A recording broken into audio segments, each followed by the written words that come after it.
Max Harper stepped off the landing platform, his boots making a soft thud on the polished stone of Vadania. The air was crisp, carrying the scent of wood and metal, a testament to the planet's deep-rooted tradition of craftsmanship. Beside him, Zarlok, his towering alien companion, scanned the sprawling city before them, his reflective eyes narrowing as they took in the intricate architecture that defined Vadania's skyline. Each building was a work of art, adorned with carvings and metalwork that seemed to pulse with history. Max could feel the weight of expectation in the air. Their victory in the intergalactic craft competition had brought them here, but as he glanced at the imposing structure of the Vadanian Artisans Guild, he knew this would be no easy task. The guild, renowned across the galaxy for its stringent adherence to tradition, was not known for welcoming change. "Impressive, isn't it?" Max said, breaking the silence. His voice carried a mixture of awe and trepidation. Zarlok nodded, his expression unreadable. "Impressive, but not unyielding." As they approached the grand entrance, they were met by a group of Vadanian artisans, led by Master Cerner. The guild leader was a figure of authority, his presence commanding respect. His eyes, sharp and calculating, flicked between Max and Zarlok with a hint of skepticism.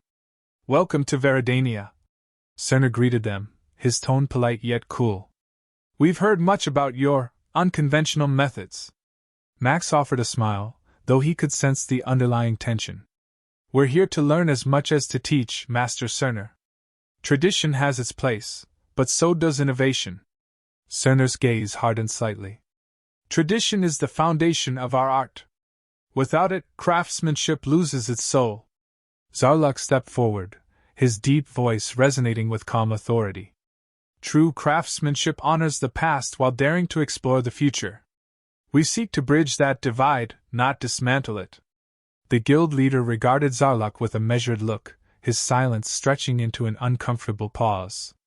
Finally, he gestured for them to follow. "Come! We have much to discuss." As they entered the guild's inner sanctum, Max couldn't help but admire the exquisite work on display. Each piece, from delicate metal sculptures to finely crafted wooden instruments, was a testament to centuries of perfected skill. Yet, there was a rigidity to the environment, a sense that the past held a tighter grip on the present than was perhaps healthy. "This is the heart of Vadanian craftsmanship," Cerner said, his voice tinged with pride. "Every piece you see here adheres to methods passed down through generations." Max exchanged a glance with Zarlok. The challenge was clear: to introduce new ideas without shattering the reverence for tradition that defined this world. But as they followed Cerner deeper into the guild, Max couldn't shake the feeling that their presence was already a disruption, a spark in a room full of tinder. The tour concluded with a meeting in a vast hall, its walls lined with the faces of past guild masters.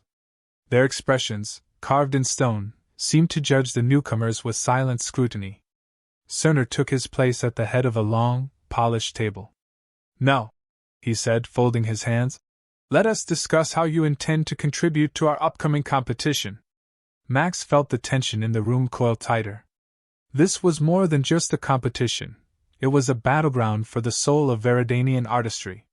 He took a deep breath, ready to defend the belief that innovation and tradition could coexist. But as Cerner's gaze bore into him, Max realized the true depth of the challenge ahead.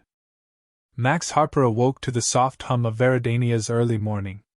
The light filtering through the intricate latticework of his guest quarters cast delicate patterns on the floor, a reminder of the planet's meticulous craftsmanship. Yet, as beautiful as it was, Max couldn't shake the tension that had settled in his chest since the previous day's meeting with Master Cerner. "Today's the day," he muttered to himself, swinging his legs over the side of the bed. He had to prove that innovation wasn't a threat to tradition, it was a continuation of it. In the common area, Zarlok was already up, his massive frame almost comically out of place in the finely decorated room. He stood near the window, his gaze fixed on the bustling artisans below.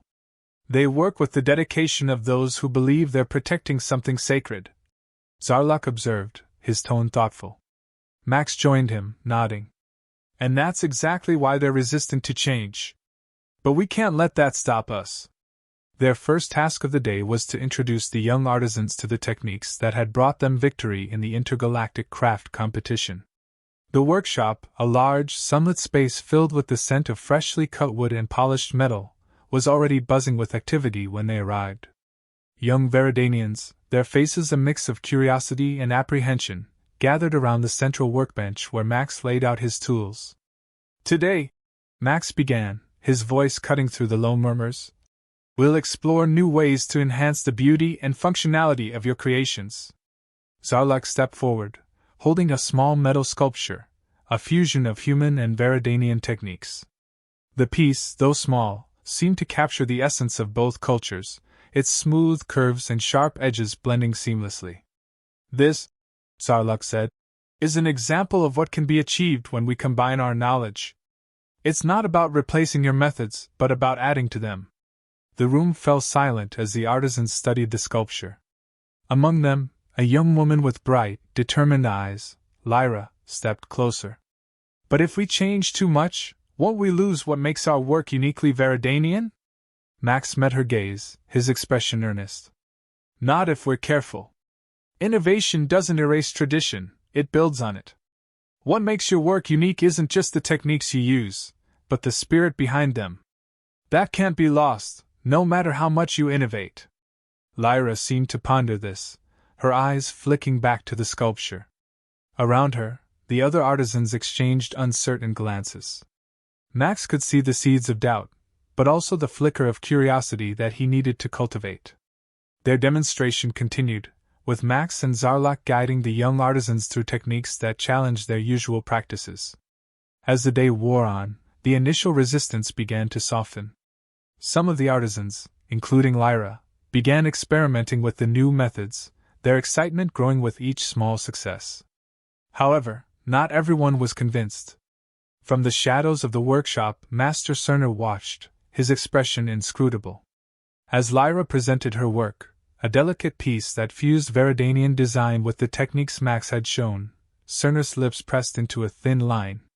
"This is dangerous," he murmured to himself. "They're tempting our youth to stray from the path." By the end of the day, the atmosphere in the workshop had shifted. The artisans, once wary, now buzzed with cautious excitement. But Max knew that the real battle was yet to come. The guild's leadership, embodied by Cerner, would not easily accept this new direction. The tension between tradition and innovation was building, and Max could feel the storm brewing just beneath the surface. As they left the workshop, Zarlak placed a heavy hand on Max's shoulder. "We've planted the seed, but whether it grows or is uprooted depends on what happens next." Max nodded, his thoughts a mixture of hope and apprehension. The day had been a small victory, but the war for Varadania's artistic soul was far from over. The workshop buzzed with quiet determination as the young artisans continued their work. Max Harper moved between the stations, offering guidance where needed, but mostly observing as they experimented with the techniques he and Zarlak had introduced. The progress was undeniable. Pieces that once adhered strictly to Varadanian tradition now bore subtle signs of innovation, a delicate dance between old and new. Lyra, her brow furrowed in concentration, carefully etched a design into a piece of metal. The technique she was using was something Max had taught her, a blend of human precision and Varadanian fluidity. The result was stunning, a piece that seemed to capture the essence of both worlds. Zarlak, standing beside Max, watched her work with a mixture of pride and concern. "She's pushing boundaries," he murmured. "But I fear she's also pushing her luck." Max nodded, sensing the same undercurrent of tension. The workshop had become a crucible for change, and Lyra was at its center. "It's only a matter of time before the guild pushes back," Max said quietly. Their words proved prophetic. As the day wore on, the door to the workshop swung open with a bang, and Master Cerner strode in, his face a mask of controlled fury. The room fell silent as his eyes swept over the workstations, lingering on the pieces that bore the unmistakable marks of innovation. "This is not what we do here." Cerner's voice was cold, each word laced with disapproval. He walked over to Lyra's station, his gaze fixed on the piece she was working on. "You are straying too far from the path, Lyra." Lyra's hands trembled slightly, but she met Cerner's gaze with defiance. I'm not abandoning our traditions, Master Cerner. I'm building on them. Isn't that what we should be doing? Evolving, not just preserving? Cerner's expression darkened. What you're doing is diluting centuries of perfected skill. This experimentation will only lead to the degradation of our craft. Max stepped forward, placing himself between Cerner and Lyra. With respect, Master Cerner, what Lyra is doing is an evolution of your craft, not a degradation. Innovation and tradition can coexist. They can even enhance each other. Cerner's gaze flicked to Max, his eyes narrowing. You may have won the intergalactic craft competition with your methods, but that does not give you the right to impose them on us. Vadanian craftsmanship has survived millennia because we honor our traditions. Max held Cerner's gaze, refusing to back down. Survival isn't enough, Master Cerner. For your craft to thrive, it must grow. Stagnation is a slow death. The room was thick with tension, the artisans watching the exchange with bated breath. Lyra's defiance, Max's challenge, and Cerner's unwavering stance all collided in the charged air. After what felt like an eternity, Cerner turned his back on them, his posture rigid. You will cease these experiments immediately, he ordered, his tone brooking no argument. We have a duty to preserve our heritage, not to distort it. As Cerner left the workshop, the door closing with a decisive thud, the room remained silent, the weight of his words hanging over them. Lyra looked down at her work, her hands clenching into fists. He doesn't understand, she whispered, her voice filled with frustration. He's so afraid of change that he can't see what we're capable of. Max placed a reassuring hand on her shoulder. Change is always met with resistance. But this isn't the end, Lyra. It's just the beginning.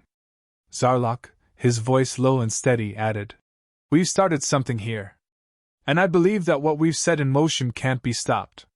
The tension in the workshop was palpable, but beneath it was a growing resolve. The artisans knew the road ahead would be difficult, but the spark of rebellion had been lit, and it was only a matter of time before it ignited into something unstoppable. The tension in the workshop lingered long after Master Cerner's departure. The artisans continued their work in silence, the weight of his words hanging over them like a storm cloud. Max Harper and Zarlok exchanged a look, both knowing that the day's events had shifted the dynamics within the guild. What had been a simmering undercurrent of dissent was now on the brink of boiling over. Lyra, her face set with determination, resumed her work on the metal piece she had been crafting. The defiance in her actions was clear. She wasn't about to let Cerner's decree stifle her creativity. But Max could see the fear beneath her resolve, the uncertainty that came with challenging authority. Lyra, Max said softly, approaching her station. You don't have to do this alone. We're all in this together. She looked up at him, her eyes burning with a mix of frustration and conviction. I know, but I can't stand the thought of going back to the old ways. There's so much more we can do, so much more we can create if we're allowed to explore. Zarlok joined them, his deep voice steady. Change never comes easily, but it's those who dare to push against the tide that shape the future. Your work, our work, it's part of something larger than ourselves. Lyra's grip on her tools tightened. Then let's make sure it counts. As the day turned into evening, the artisans began to gather in the common area, their faces etched with a mix of excitement and anxiety. Word had spread quickly about the confrontation with Cerner, and it was clear that the guild was at a crossroads. The younger artisans, inspired by Lyra's courage and Max and Zarlok's mentorship, were ready to take a stand. Max stood before them, feeling the weight of leadership settle on his shoulders. We're not here to destroy what's been built over centuries, he began, his voice carrying the gravitas of the moment. We're here to add to it, to take what's been passed down and push it further. Innovation is not the enemy of tradition, it's its natural progression. The artisans listened intently, their eyes fixed on Max. He could see the fear in some of them, but also the flicker of hope that they could be part of something transformative. We're going to continue our work, Max continued. We'll respect the traditions that have made Vadanian craftsmanship what it is, but we won't be bound by them. We'll push boundaries, explore new ideas, and prove that innovation and tradition can coexist. Zarluk stepped forward, his presence a steadying force. This isn't just about the pieces we create, it's about the legacy we leave behind. It's about showing that true artistry is not static, but ever-evolving. A murmur of agreement rippled through the group. The spark that had been lit in the workshop earlier that day was now igniting into something much larger. The artisans, once divided by fear and uncertainty, were beginning to unite around a shared vision, a vision of a future where their work could grow beyond the confines of tradition. But as the resolve among the artisans strengthened, so too did the sense of impending conflict. Max knew that Master Cerner and the guild's leadership would not stand idly by as their authority was challenged. The real battle was still to come, and it would take more than words to secure the future they envisioned. As the meeting broke up, Lyra approached Max and Zarluk, her expression a mixture of determination and trepidation. "What happens now?" she asked, her voice barely above a whisper. Max placed a reassuring hand on her shoulder. "Now we prepare. We keep working, we keep creating, and we get ready for whatever comes next." Zarluk nodded in agreement, his eyes scanning the room filled with their fellow artisans. "This is just the beginning. But no matter what happens, remember, we're not alone in this.